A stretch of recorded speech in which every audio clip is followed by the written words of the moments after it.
Bienvenue à toutes et à tous pour ce culte du dimanche 21 septembre.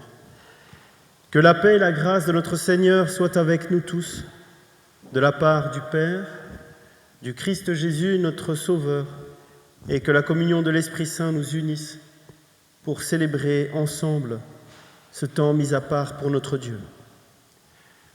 Je vous invite à la prière.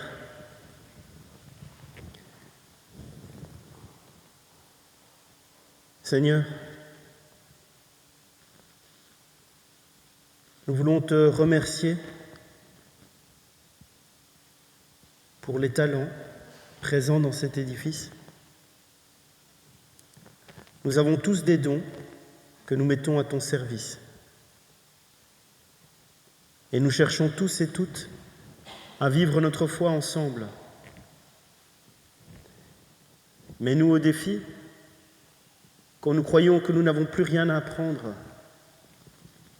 Rassure-nous quand nous perdons confiance en l'avenir. Et montre-nous comment nous pouvons te faire plus de place dans nos vies. Amen. Et nous chantons ensemble le cantique 21-15 à la page 246. Et nous le chantons 2 fois. Venez le célébrer. Donc à la page 246.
Louez l'Éternel, serviteur de l'Éternel, louez.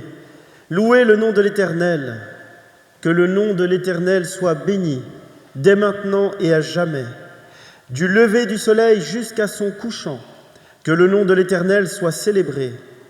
L'Éternel est élevé au-dessus de toutes les nations, sa gloire est au-dessus des cieux.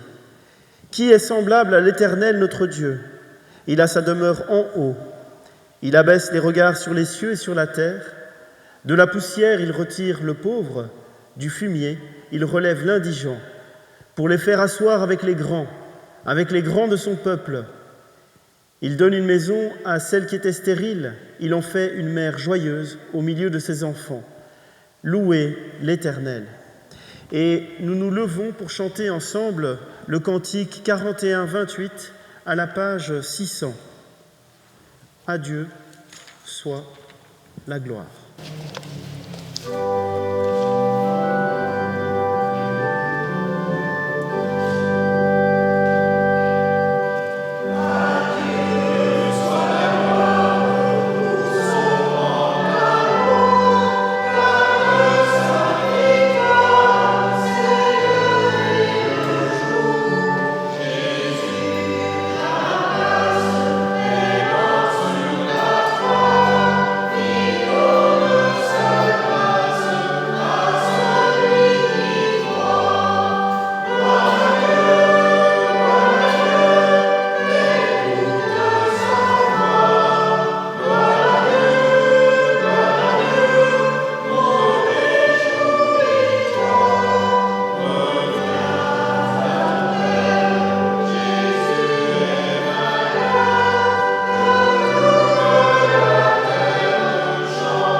Je crois en un Dieu créateur, transcendant, universel, éternel, juste, aimant avec miséricorde, mais aussi bienveillance. Je crois qu'il nous guide, je crois qu'il est la source d'espérance, je crois qu'il est prêt à nous accompagner inconditionnellement sur le chemin de nos vies, en dépit des limites de notre cœur, parfois égaré, dans l'égoïsme, dans l'amour de mammon, dans les vaines gloires. Je crois à la force de cette foi en ce Dieu créateur, foi porteuse d'amour, porteuse de fraternité, de liberté, de vérité et de bonheur pour chacun de nous sur cette terre. Amen. Et nous nous levons pour chanter avec confiance pour notre Dieu le cantique du mois. Donc le cantique du mois, c'est à la page 674 et c'est le cantique 44-16. À toi, nos cœurs.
Dans l'Épître aux Romains, après avoir expliqué dans une première partie que tout homme, quel qu'il soit, peut trouver le salut en Dieu, Paul de Tarse en vient à parler des conséquences pratiques de ce salut dans la vie de l'Église. Ne vous conformez pas au monde présent, mais soyez transformés par le renouvellement de votre intelligence pour discerner quelle est la volonté de Dieu, ce qui est bien, ce qui lui est agréable, ce qui lui est parfait. Que l'amour soit sincère, fuyez le mal, attachez-vous au bien. Soyez joyeux dans l'espérance, patients dans la détresse, persévérants dans la prière. Bénissez ceux qui vous persécutent, bénissez et ne maudissez pas. Réjouissez-vous avec ceux qui sont dans la joie, pleurez avec ceux qui pleurent. S'il est possible, pour autant que cela dépend de vous, vivez en paix avec tous les hommes. Ne vous vengez pas vous-même, mais laissez agir la colère de Dieu. Ne te laisse pas vaincre par le mal, mais sois vainqueur du mal par le bien. Nous prions.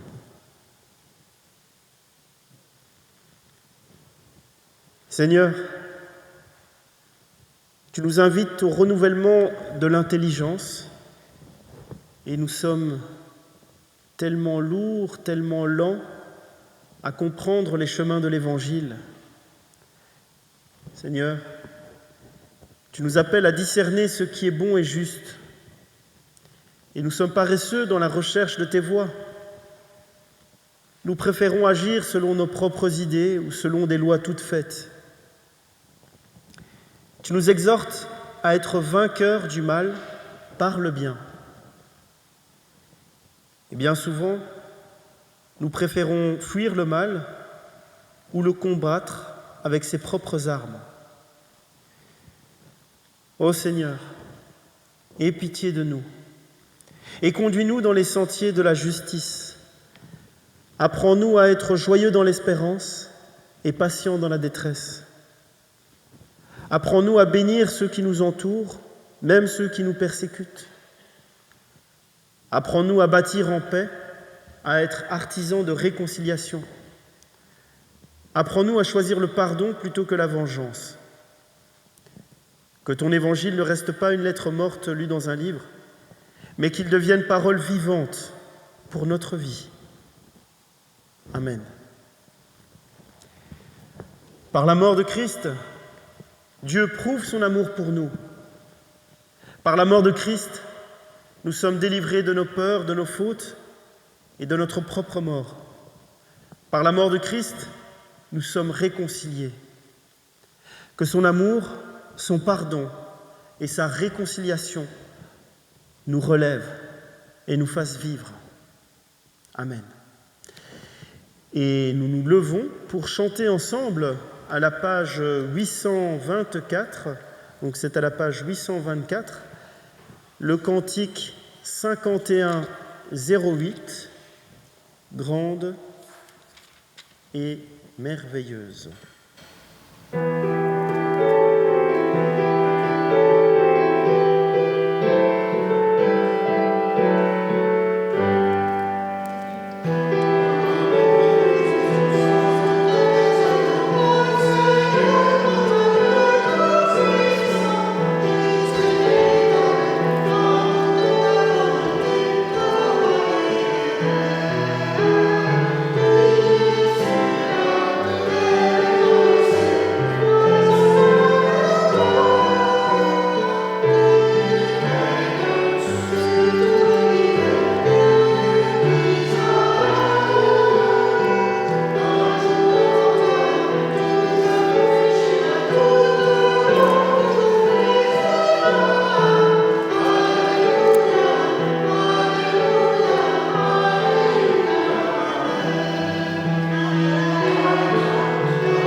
Je vous invite à la prière.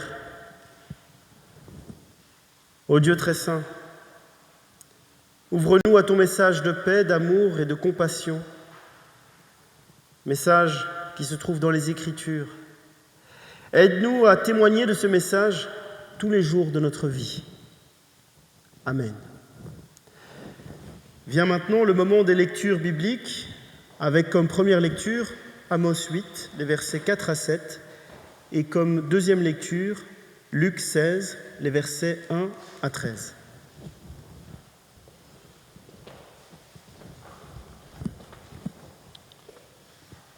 Amos 8, versets 4 à 7.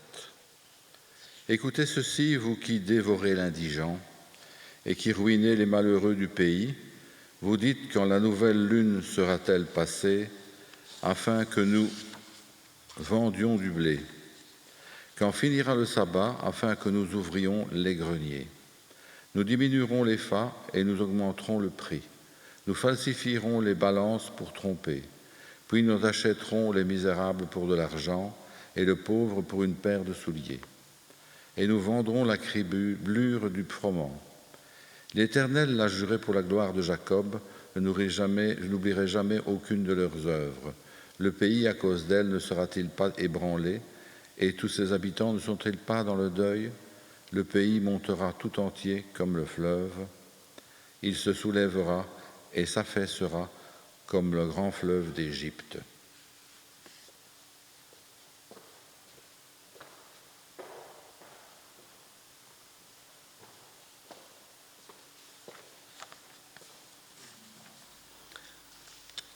Évangile de Luc, chapitre 16, les versets 1 à 13. Jésus dit aussi à ses disciples, « Un homme riche avait un économe, un gérant, qui lui fut dénoncé comme dissipant ses biens. Il appela cet homme et lui dit, « Qu'est-ce que j'entends dire de toi? Rends compte de ton administration, car tu ne pourras plus administrer mes biens. » L'économe se dit, « Que ferai-je puisque mon maître m'ôte l'administration de ses biens? Travailler la terre, je ne le puis. Mendier, j'en ai honte. Je sais ce que je ferai pour qu'il y ait des gens qui me reçoivent dans leur maison quand je serai destitué de mon emploi. » Et faisant venir chacun des débiteurs de son maître, il dit au premier, « Combien dois-tu à mon maître? » « 100 mesures d'huile, répond celui-ci. Et il lui dit, « Prends ton billet, assieds-toi vite et écris 50. » Il dit ensuite à un autre, « Et toi, combien dois-tu? » 100 mesures de blé, répondit-il. Il lui dit, « Prends ton billet et écris 80. » Le maître loua l'économe infidèle de ce qu'il avait agi prudemment, car les enfants de ce siècle sont plus prudents à l'égard de leurs semblables que ne le sont les enfants de lumière. Et moi, je vous le dis, faites-vous des amis avec les richesses injustes pour qu'ils vous reçoivent dans les tabernacles éternels quand elles viendront à vous manquer. Celui qui est fidèle dans les moindres choses l'est aussi dans les grandes, et celui qui est injuste dans les moindres choses l'est aussi dans les grandes. Si donc vous n'avez pas été fidèle dans les richesses injustes, qui vous confiera les véritables? Et si vous n'avez pas été fidèle dans ce qui est à autrui, qui vous donnera ce qui est à vous? Nul ne peut servir 2 maîtres, car ou il haïra l'un et aimera l'autre, ou il s'attachera à l'un et méprisera l'autre. Vous ne pouvez servir Dieu et Mammon.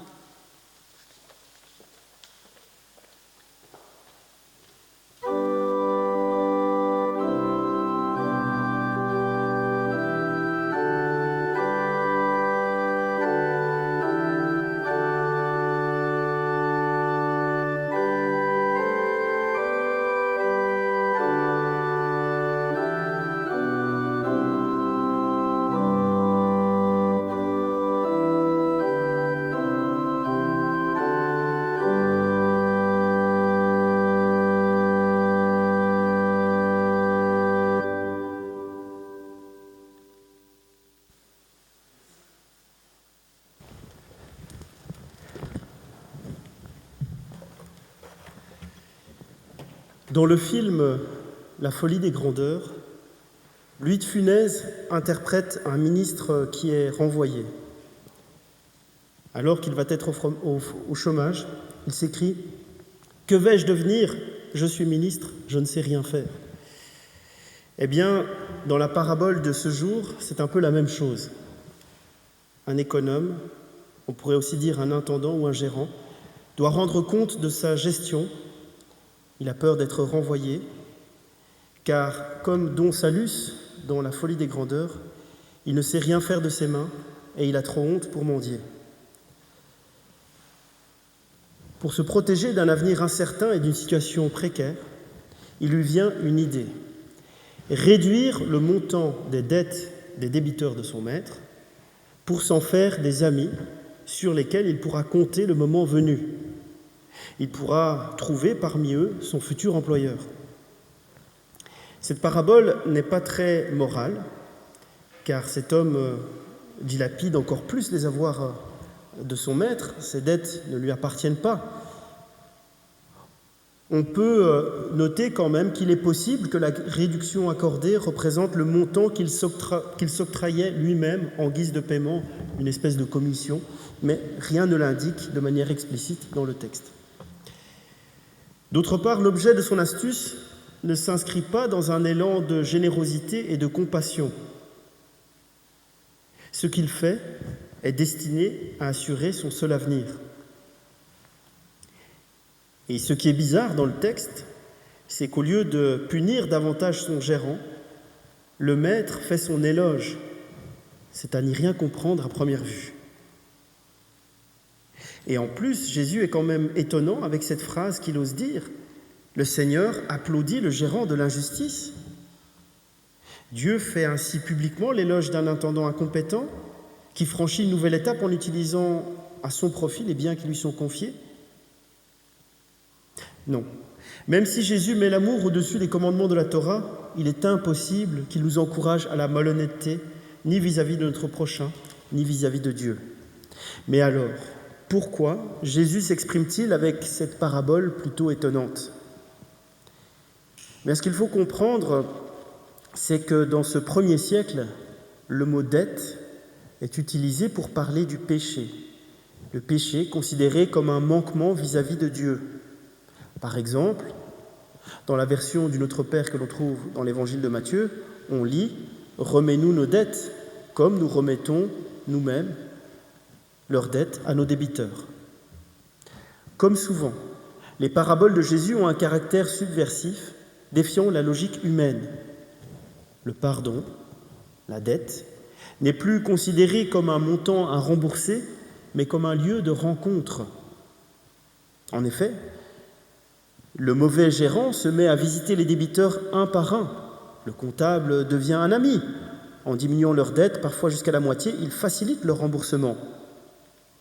Une dette pécuniaire brise les relations humaines et elle établit un lien de dépendance entre le débiteur et son créancier. De la même manière, le péché, perçu comme une dette à honorer, accroît la distance entre le pécheur et son Seigneur. Et cela empêche toute relation juste entre un croyant et Dieu. La réduction de la dette facilite son remboursement, son pardon, et cela instaure une nouvelle relation. Bien évidemment, il ne s'agit pas de faire l'éloge de l'argent, et encore moins de l'argent malhonnêtement gagné. D'ailleurs, on peut faire le lien avec la lecture d'Amos, qui met en garde contre des mauvaises pratiques. En réalité, ce qui est mis en avant, c'est l'ingéniosité du gérant. Cette ingéniosité est donnée en exemple. Alors que les fils des ténèbres, les voleurs, les méchants et les corrompus se donnent du mal et déploient des efforts pour mener à bien leurs entreprises mauvaises, eh bien, les fils de lumière, de leur côté, mettent peu de zèle à servir les intérêts de Dieu. Et le Seigneur invite tout simplement ses disciples à faire preuve d'intelligence, de ruse, pour gagner le ciel pour eux-mêmes et pour un grand nombre de frères. Cette parabole souligne d'autres points essentiels. L'homme n'est que de passage sur cette terre. Un jour, il sera appelé à rendre des comptes. Est-ce que, comme ce gérant malhonnête, nous pensons à préparer une place pour la vie à venir ? Par ailleurs, la parabole souligne l'injustice de la richesse. Si beaucoup considèrent leur argent et leurs biens comme légitimes, Jésus nous rappelle ici que l'argent lui-même est injuste. Il parle du gérant de l'injustice plutôt que du gérant de l'argent. Et on pourrait se demander, mais qu'avons-nous fait pour mériter l'argent que l'on a ? Qu'avons-nous fait pour être nés ici plutôt que là ? On pourrait penser à la situation des pays pauvres, du pillage organisé de leurs richesses. Pour toutes ces raisons, Jésus parle d'argent malhonnête et conclut que l'on ne peut servir Dieu et l'argent. L'argent doit être utilisé pour le service des autres, pour le service des plus pauvres, et c'est ce qui en fait un bien éternel. Jésus nous demande de nous montrer habiles et astucieux pour tout ce qui concerne notre salut et celui de nos frères. Ensemble, faisons preuve d'ingéniosité pour annoncer l'Évangile, pour témoigner, pour accueillir, pour aider nos frères. Amassez-vous des trésors dans le ciel. Jésus souligne aussi l'importance de l'honnêteté dans les choses de la terre. Cela permet à Dieu de nous faire confiance pour les intérêts du royaume, qui est fidèle dans les petites choses et fidèle dans les grandes. Enfin, Jésus dit qu'aucun serviteur ne peut servir 2 maîtres. C'est impossible parce que pour l'un des deux, le cœur n'y sera pas. Et la mise en garde de Jésus est générale. Les 2 maîtres, cela peut être Dieu et la gloriole humaine, Dieu et l'amour-propre, Dieu et l'égoïsme, Dieu ou la vie facile, ou encore Dieu et la volonté de puissance. Mais Jésus insiste sur un exemple particulier. Vous ne pouvez pas servir à la fois Dieu et Mammon. Donc Dieu et la recherche effrénée de gains. Dieu et les sécurités immédiates. Jésus disait « Là où est votre trésor, là aussi sera votre cœur ». Et quand nous prenons conscience que notre cœur n'est plus avec Dieu ou que notre cœur est avec Dieu, mais en passant, la question à nous poser est simple. Qu'est-ce qui en vaut vraiment la peine? Qu'est-ce qui a vraiment du sens entre les choses éphémères et la recherche de la vie éternelle, entre l'accessoire et l'essentiel? Amen.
Voici maintenant le moment de la prière d'offrande. Et pour rappel, vous trouverez des troncs à l'entrée. Il est possible de laisser une offrande avant ou après le culte. Nous prions. Dieu notre Père, merci. Merci Seigneur parce que tu nous combles de tes bénédictions, jour après jour. Seigneur, notre geste d'offrande d'aujourd'hui en est un modeste témoignage. Et Seigneur, sois béni pour les siècles des siècles. Amen. Et nous nous levons pour chanter ensemble à la page 631, le cantique 42.8, « Toi qui disposes », à la page 631.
Seigneur Dieu notre Père, dans ta sagesse et ta bonté, tu as préparé nos cœurs à reconnaître ton Fils comme le Sauveur du monde. Dès les jours anciens, tu as révélé ta loi à ton peuple. Par la bouche de tes serviteurs, tu as promis un libérateur. Et quand les temps furent accomplis, tu as envoyé ton Fils, qui est l'empreinte de ta personne et le rayonnement de ta gloire. Par lui, la vie éternelle nous a été manifestée et la lumière a resplendi dans nos ténèbres. C'est pourquoi, avec les forces du ciel, avec les patriarches et les prophètes, avec les justes de tous les âges, nous célébrons ton immense amour. Aussi, avec les cieux et la terre, avec la multitude de ton peuple, de tous les temps et de tous les lieux, nous célébrons ton nom et nous te chantons. Le cantique de la page 983, 62-42, debout.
Jésus prit du pain et prononça la prière de bénédiction, puis il le rompit et le donna aux disciples en disant « Prenez, mangez, ceci est mon corps ». Il prit ensuite une coupe et remercia Dieu. Puis il la leur donna en disant « Buvez-en tous, car ceci est mon sang, le sang de la nouvelle alliance qui est versé pour beaucoup, pour le pardon des péchés. Je vous le dis, je ne boirai plus désormais de ce fruit de la vigne, jusqu'au jour où je le boirai nouveau avec vous dans le royaume de mon Père. » Nous prions. Père, au moment de nous approcher de cette table, nous faisons mémoire des paroles et des gestes de Jésus-Christ, de sa mort, de sa résurrection, et nous attendons son retour. Maintenant, nous allons partager le pain et le vin de ton repas. C'est toi qui nous invites. Nous arrivons avec ce que nous sommes, avec notre faim et notre soif. Que vienne ton esprit, et ce repas sera un partage entre des frères et sœurs, une mémoire de la croix, une nourriture pour la prière, une grâce pour notre foi. Venez, car tout est prêt, nous dit le Seigneur, et nous pouvons nous approcher et former un cercle autour de la table de communion.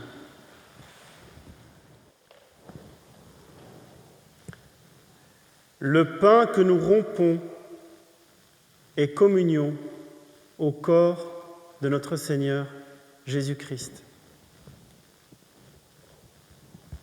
La coupe de bénédiction pour laquelle nous rendons grâce est communion au sang de notre Seigneur Jésus-Christ, sang de la nouvelle alliance.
Béni sois-tu, notre Père, car tu es le vivant. Béni sois-tu, parce que s'il nous arrive d'être désabusés, s'il nous arrive d'être agités, tu es là. Tout simplement dans la simplicité de ce pain et de ce vin, tout simplement dans le quotidien de nos journées et au cœur de notre culte. Unissons-nous dans l'intercession. Dieu éternel, Seigneur tout-puissant, nous te bénissons parce que le royaume des cieux est proche. Ton Fils est venu pour être l'un d'entre nous. Il a partagé notre vie. Par sa mort, il a vaincu la mort. Et c'est maintenant le temps de ta grâce, le temps du royaume qui vient. Seigneur, prépare nos cœurs à t'accueillir. Garde-nous de négliger le temps de ta patience et de mépriser ton immense bonté. Seigneur, tu connais l'impréparation de nos vies. Donne-nous la sagesse de nous repentir, de te trouver et de te servir. De ceux qui ne te connaissent pas, Seigneur, aie pitié. Pour eux tous, bénis ton Église, afin qu'elle soit le lieu où ils puissent te rencontrer. Seigneur, ne permets pas que l'Église soit infidèle à ta parole, qu'elle reflète peu ta lumière et témoigne mal de ta puissance, mais donne-lui d'être un signe vivant de ton royaume qui vient. Seigneur, par la voix des prophètes, tu as annoncé la venue de ton Christ. Donne-nous de confesser fidèlement devant les hommes celui qui est venu une première fois pour sauver le monde. Accorde-nous aussi la grâce de pouvoir le contempler sans rougir lorsqu'il reviendra pour juger les vivants et les morts. Exauce-nous pour la gloire de ton nom. Et Seigneur, nous te confions dans le secret de nos cœurs les prières que nous avons pour toutes les personnes que nous connaissons qui ont besoin de nos prières. Prenons un moment pour prier.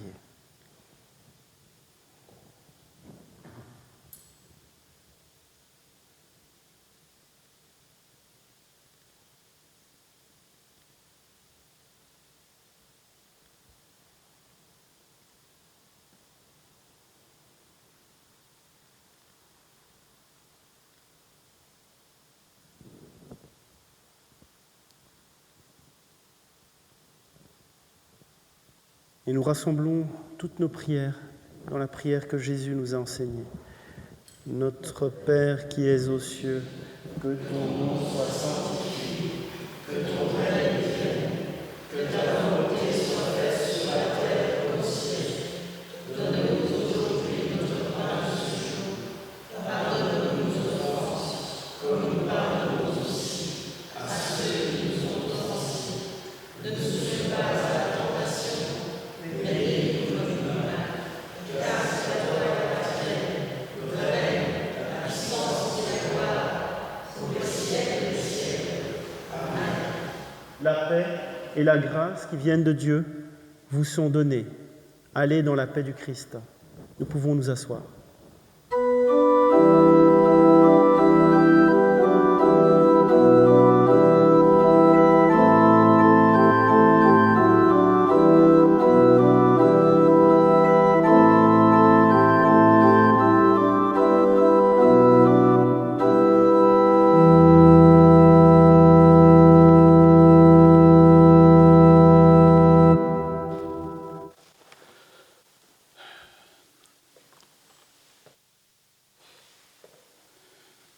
Pour la première annonce, je vous signale que le 28, il n'y aura pas de culte ici. Nous serons en théorie, presque tous, ou au moins quelques-uns, à Genneval. Donc il n'y aura pas de culte la semaine prochaine ici. Le deuxième tronc de ce jour est destiné au cep. Le cep de septembre est disponible dans le fond du temple. Alors, quelques dates. La prochaine réunion du pôle 1 se tiendra à Boussubois le 7 octobre à 19h. Pôle 1, ce sont les consistoires de Carnion, Dour et Boussu. Le conseil d'administration vous invite à une demi-journée de travail le samedi 4 octobre à 8h30 pour l'entretien général des locaux et éventuellement les petites réparations et à faire par-ci, par-là. Et j'en profite pour demander au consistoire et au conseil d'admission de se réunir après le culte ici. La diaconie organise le 2 octobre une diaconaison au Home La Bienvenue à Élouges. Je suppose que c'est l'après-midi. À Blogy, pardon. À Blogy, à 14h. C'est un jeudi. Alors, le 19 octobre, parce qu'il y a encore quelques dates, le 19 octobre, Ciné-Club, avec pour thème, et il y a une affiche dans la salle et à l'entrée, je crois, Miracle au pluriel du ciel. Le 3 octobre à 19h, réunion de prière. Dans le cadre de Festival Hope, la conférence par Franklin Graham suivie d'un concert de louanges se déroulera le 27 septembre à 18h, 18h30. Je signale, il y a une modification. Le quart vous donne rendez-vous à 14h ici. 14h et plus 17h. 14h. Donc, venez un peu plus tôt. Hein. Donc, c'est 14h et plus 17h. Pour le rassemblement régional, le week-end du 27 et le 28, le samedi étant davantage réservé aux jeunes, mais les adultes qui veulent aller voir, ils ont tout à fait le droit de le faire. Ceux qui sont inscrits pour le quart partira de la gare de Carnion à 7h30. Gare de Carnion à 7h30. Et ceux qui n'ont pas réservé le repas prennent leur tartine. Alors, j'ai encore une autre annonce. La journée du refus de la misère, le 17 octobre, à l'hôtel de ville de Carnion. Ceux qui ont reçu le journal de Carnion doivent être bien au courant, puisqu'il y a un article qui est très bien fait dessus, n'est-ce pas? Et on essaiera d'avoir cette affiche et de le mettre dans le temple et dans la salle. Je ne sais pas si j'ai oublié quelque chose, parce qu'il y en avait tellement aujourd'hui que je pars d'un côté à l'autre. Je n'oublie rien, sauf une chose, le consistoire fait un appel à candidature pour 1 ou 2 postes à pourvoir dans ses rangs. On a du boulot et on aimerait bien avoir un coup de main. Je vous invite aussi, dans le cadre du 75e anniversaire de l'entrée protestante, qui va organiser plusieurs choses. Daniel en a déjà parlé. Non? Ah oui, c'est Jean-Éric, pardon. L'annonce a déjà été faite la semaine passée. Principalement 2 journées. Le programme, il est sous les yeux de notre président du consistoire annonceur. Mais vous pouvez le trouver par écrit.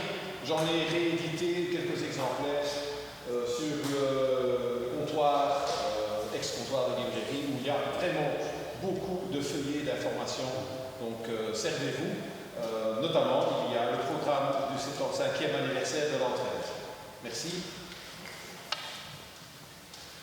Je crois que j'ai terminé. Oui. Cet après-midi, à 15h, c'est ce que tu voulais dire. Non, c'est juste qu'il y a des annonces au niveau du district, c'est tout. Cet après-midi, il n'y a rien. Donc cet après-midi, à 15h, au temple de Jomap, il y a un culte d'accueil pour le nouveau suffragant, David Van Dieundonck. C'est un étudiant qui est suffragant, qui va s'occuper du cultuel de Jomap. Et Martine, elle va nous dire autre chose.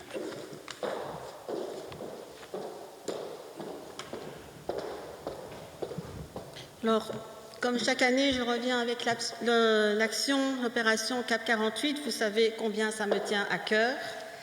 Et cette année, donc, on a des post-it et des chaussettes à vendre. Et cette année, tout particulièrement, me tient à cœur parce que tous ces dons vont aider à la recherche pour l'autisme et les troubles autistiques. Donc, je suis personnellement concernée, vous le savez, donc ça me tient tout particulièrement à cœur. Donc, soyez généreux, venez vers moi dans la salle pour acheter ces petits objets.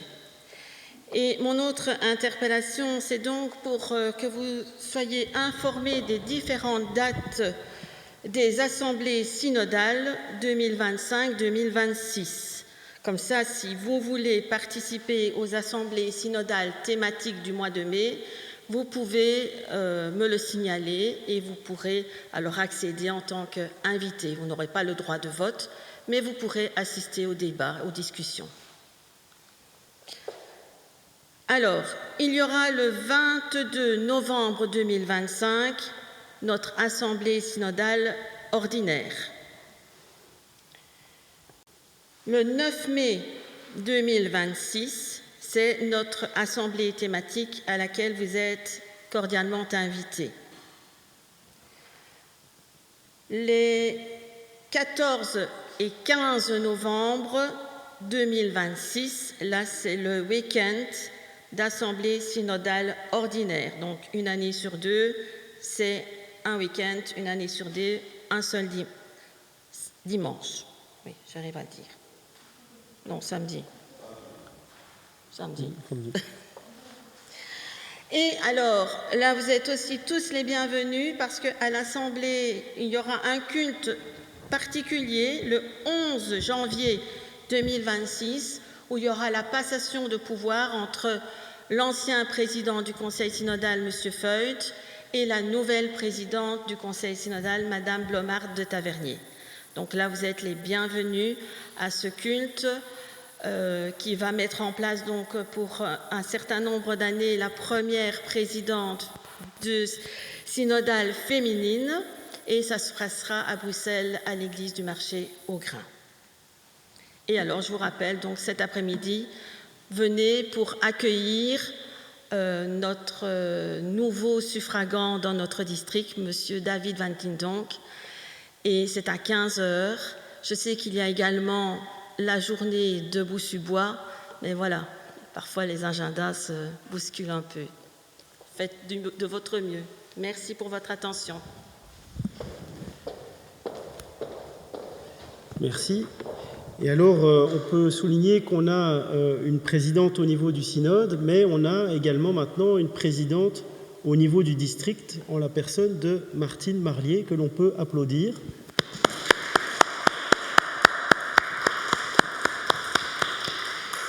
Alors, voilà, juste encore une chose, beaucoup d'annonces. Enfin, c'est pour ceux qui sont inscrits pour le Festival of Hope, donc départ samedi à 14h. Pourquoi c'est à 14h? Tout simplement parce que le bus fait différentes étapes avant de nous amener à l'ING Arena.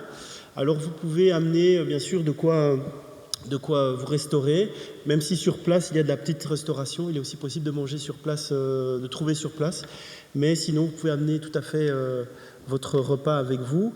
Donc c'est à 14h devant le temple et donc à l'ING Arena, donc c'est quand même quelque chose d'assez massif, hein. On attend entre 12 et 15 000 personnes. Donc voilà, donc ce n'est pas trop tard pour s'inscrire, hein. Il y a la liste, donc vous pouvez vous inscrire. C'est donc avec des concerts gospel et puis après il y a le pasteur Franklin Graham, donc le fils de Billy Graham, qui sera là pour donner une prédication. Donc voilà, n'hésitez pas, vous pouvez toujours vous inscrire. C'est voilà, aujourd'hui la dernière possibilité. Nous pouvons nous lever pour l'exhortation et la bénédiction.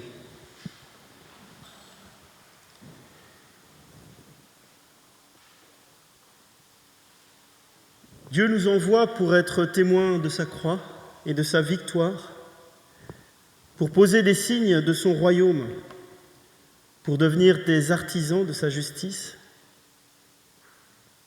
pour partager les larmes et les peines de tous les hommes, pour guérir les malades, pour délivrer les enchaînés, pour visiter les prisonniers, pour accueillir les opprimés. Si Dieu nous envoie, c'est pour que notre foi devienne une bonne nouvelle partagée avec ceux que nous rencontrons. Que le Seigneur nous bénisse et nous garde, qu'il nous accorde sa paix. Père, Fils et Saint-Esprit. Amen. Et nous chantons ensemble le cantique 34-18 à la page 456. À toi, la gloire.